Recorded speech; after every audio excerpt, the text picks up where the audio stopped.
శ్రీనివాసరావు. మా wife name is కుమారి. మా పాప పుట్టినప్పుడు మా వాడికి చాలా సీరియస్ అయిపోయింది. ఇది ఎంతంటే 8,000 వరకు వస్తాయి ప్లేట్లెట్స్. అయితే హాస్పిటల్కి వెళ్ళిన తర్వాత బేబీని కాపాడుతాం, మదర్ని కాపాడన్నట్టుగా చెప్పారు. ఆవేళ మా ఫ్యామిలీ మెంబర్స్ అందరూ చాలా బాధపడ్డాం, ఏడ్చాము.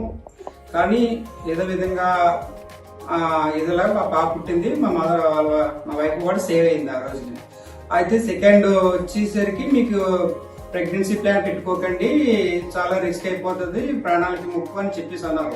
ఇట్స్ ఓకే మేడం, మేము ప్రెగ్నెన్సీ ప్లాన్ చేసుకోము, ఆపేస్తామని చెప్పేసి అప్పుడే చేసామన్నాను, ఆపరేట్ చేసామన్నాను. లేదు ఉంచండి, మా పాపకి 5 years వచ్చే వరకు చేయకూడదని చెప్పేసి ఉంచారు. కానీ 2 years అయిన తర్వాత అనుకోకుండా ప్రెగ్నెన్సీ కనెక్ట్ అయిపోయింది. మళ్ళీ మేమే ఇంట్లో చాలా బాధపడి ఏడ్చామన్నమాట. ఏమవుతుందో మా వైఫ్కి, మళ్ళీ ఏదన్నా నాకు దూరం అయిపోతుందన్న బాధతో చాలా ఇబ్బంది పడ్డాం ఇంట్లోనే. ఏంటనేది మేము అబార్షన్ చేయించుకోవడానికి డిసైడ్ అయ్యాం. ప్రెగ్నెన్సీ కనెక్ట్ అయిపోయిన తర్వాత అబార్షన్కి వెళ్ళిపోయామాట. 1 month లోనే కనెక్ట్ అయింది. ఏం చేయలేదు, డాక్టర్ మీద సజెషన్కి వెళ్ళాం. వెళ్తే ఏం జరిగింది చూద్దాం, 3rd month వరకు చూద్దాం అలా అని చెప్పేసి అన్నారు. అన్న తర్వాత మాకు ఏం చేయలేదు తెలియదు. బయటకు వెళ్తే డబ్బులు అయిపోతున్నాయి, బాగా ఎక్కువైపోతున్నాయి, ఏం అర్థం కాలేదు. ఇంట్లో టెన్షన్ ఉండలేకపోతున్నాం, ప్రెగ్నెంట్ వస్తుంది. ప్లేట్లెట్ చూస్తే మళ్ళీ ఇదే విధిగా అన్నారు, ఫస్ట్ ఇక్కడే చనిపోతారన్నది భయం కలిగేస్తుంది మాకే. ఏం చేయలేదు తెలియలేదు. తెలియకపోతే మాకు అమౌంట్ విషయంలో కొంచెం ఇబ్బంది అయితే ఒకసారి కిమ్స్కి వెళ్దామని చెప్పేసి కిమ్స్కి వెళ్ళి ఒకసారి కనుక్కుందాం, వాళ్ళు సజెషన్ ఇస్తారని చెప్పేసి వచ్చాం. వచ్చిన తర్వాత మాకు ఎవరో తెలియదు డాక్టర్లు. వచ్చిన తర్వాత హేమల్లిక్ మేడంకి రెఫర్ చేశారు. అక్కడ ఓపీలోకి వస్తే చెప్పారు. వెళ్ళేసరికి మేడం గారికి వెళ్ళేసరికి ఇలా ప్రొసీజర్ మేడం, బేబీ ఫస్ట్ ఎలా జరిగింది, సెకండ్ ఎలా పెట్టుకోవద్దన్నారు. మాకు ఏదో ఏం చేస్తారని అడిగితే దానికి ఎందుకు ప్రాబ్లం. ఆ మేడం ఎంత బాధ ఉన్నా సరే స్మైల్ తో మొత్తం అంతా మా బాధని తీర్చేశారన్నమాట. సగం బాధ పోయింది. ఆమె హేమల్లి మాట్లాడే విధానాన్ని పెట్టి మాకు చాలా వరకు ప్రాబ్లం క్లియర్ అయినట్టుగా అంత తేలిక అనిపించింది. ఓకే ఏం కాదు, డోంట్ వరీ, నేను చూసుకుంటానని చెప్పేసి అప్పటి నుంచి మేడాన్ని రెగ్యులర్ గా వీక్లీ మంత్లీగా కనెక్ట్ అలాగా వస్తూ ఉంటున్నాం. వస్తుంటే దగ్గర అయ్యే కొద్ది కూడా మాకు ఆ భయం అంటూ పోయింది. ఫస్ట్ డెలివరీకి అంత భయపడ్డాము, కానీ సెకండ్ డెలివరీకి నేనున్నాను, నేను చేస్తాను, మా హాస్పిటల్లో అటువంటి ఇబ్బంది ఏం లేదు, నీకు ఎటువంటి ఇబ్బంది జరగదు అని చెప్పి నాకు ధైర్యం ఇచ్చి ముందుకి నడిపించారన్నమాట. ఇలా జరిగితే అప్పుడు ప్లేట్లెట్స్ కి కంటిన్యూగా మెడిసిన్ వాడుతూ రెగ్యులర్ గా హాస్పిటల్లోనే కాకుండా ఇంటికి వెళ్ళిపోయిన తర్వాత కూడా మేడం ఎలా ఉన్నారు, ఏ టైంలో ఏం జరుగుతుంది, ఏంటి ప్రతిదీ కూడా మేము చేయకపోయినా సరే మేడం మాకు ఫోన్ చేసి కొనుక్కొని చెప్పేది. మదర్ బాగుంది, ఎలా ఉంది, ఎలా ఉన్నాయి మూమెంట్స్, ఎలా ఉన్నాయి, అంత హ్యాపీగా ప్రతి 2 days కి ఫోన్ చేస్తూ చేసింది మేడం. అయితే అంత బాగుంది మేడం అనుకుంటూ అలా డెలివరీ టైంకి కూడా టెన్షన్ వచ్చేది, కానీ మేడం చెప్పి దాన్ని బట్టి మాకు భయం పోయేది. అలాగా డెలివరీ మేడం చేశారు.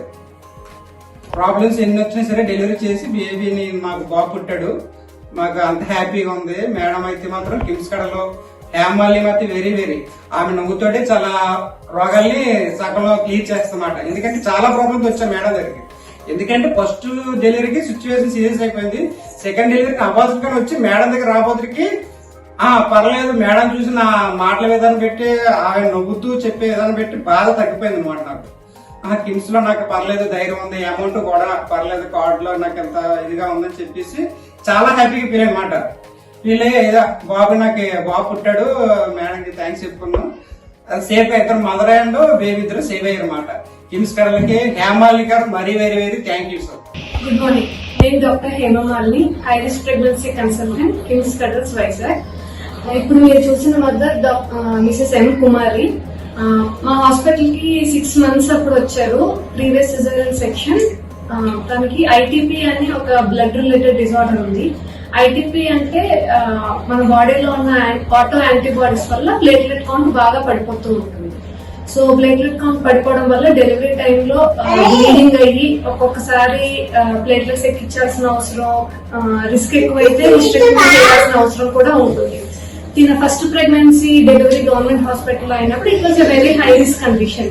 3 to 4 units ఆఫ్ ప్లేట్లెట్స్ ఎక్కించి మెటర్నల్ డెత్ రిస్క్ చెప్పి మరి she had her first delivery at government hospital.